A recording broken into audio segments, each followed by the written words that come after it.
एक बार की बात है, नदी के पास एक छोटे से गांव में रोहन नाम का 16 साल का लड़का रहता था। उसका परिवार गरीब था।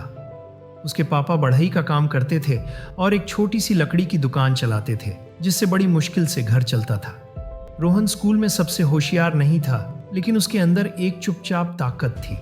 उसने कभी हार नहीं मानी।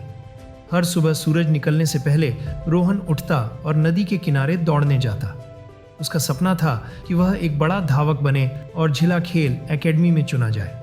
अगर वह वहां पहुंच जाता तो सही तरीके से ट्रेनिंग कर पाता, अपने पापा को गर्व महसूस करवा सकता था और एक दिन उस छोटी सी दुकान को बड़ा कारोबार बनाने में मदद कर सकता था। लेकिन एक दिक्कत थी, वो हमेशा हार जाता था। 2 साल तक हर स्थानीय दौड़ में हिस्सा लिया, लेकिन हर नई आग जल गई। उस दिन से उसने दौड़ना किसी और को गलत साबित करने के लिए नहीं, बल्कि खुद को सही साबित करने के लिए शुरू किया।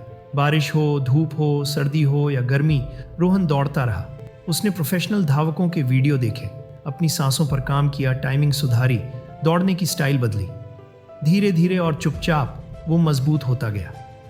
1 साल बाद वो खास दिन आया, जिला इंटर स्कूल दौड़। विजेता को खेल अकादमी के लिए चुना जाना था। मैदान शहर के स्कूलों के तेज धावकों से भरा था। रोहन चुपचाप उनके बीच खड़ा था। सीटी बजी, दौड़ शुरू हुई। रोहन सबसे तेज नहीं भागा, उसने बस अपने कदम स्टेडी रखे। कोई उससे आगे निकल जाता तो वो घबराता नहीं, पैरों में दर्द होता तो भी रुकता नहीं। वो अपनी लय में बना रहा और फिर आखिरी 200 मीटर में कुछ बदल गया। उसका शरीर जैसे इसी पल के लिए बना था।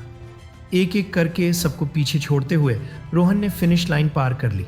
पहले उसके दोस्त और टीचर खुशी से चिल्लाने लगे। उसके पापा मुंह पर हाथ रखे खड़े थे, आंखों में आंसू थे। रोहन का सिलेक्शन खेल अकादमी के लिए हो गया। लेकिन उससे भी बड़ी बात यह थी कि अब उसे खुद पर भरोसा था। सालों बाद रोहन अपने गांव लौटा। वो उस बूढ़े किसान से मिलने गया जो अब बरगद के पेड़ के नीचे आराम कर रहा था। रोहन मुस्कुराया और बोला, आपके शब्दों ने मुझे बदल दिया। अगर उस दिन आपने मुझे समझाया नहीं होता तो शायद मैं हार मान लेता। किसान ने उसे प्यार से देखा और कहा, मुझे खुशी है कि मेरे शब्दों ने तेरी मदद की, लेकिन याद रख, फैसला तूने ही किया था। ताकत हमेशा तेरे अंदर थी। बड़ी चीज़ों में वक्त लगता है। सिर्फ इसलिए कि तुरंत नतीजे नहीं दिख रहे, इसका मतलब ये नहीं कि मेहनत बेकार है। जैसे बांस की जड़ें सतह के नीचे मजबूत होती हैं, वैसे ही मेहनत भी हमें किसी बड़ी चीज़ के लिए तैयार करती है। जिंदगी में बहुत लोग सफलता मिलने से ठीक पहले हार मान लेते हैं, लेकिन जो लोग धैर्य रखते हैं, मेहनत जारी रखते हैं और खुद पर यकीन रखते हैं, वही आखिर में जीतते हैं। इसलिए आपका सपना चाहे जो भी हो, आगे बढ़ते रहिए। आपका समय ज़रूर आएगा।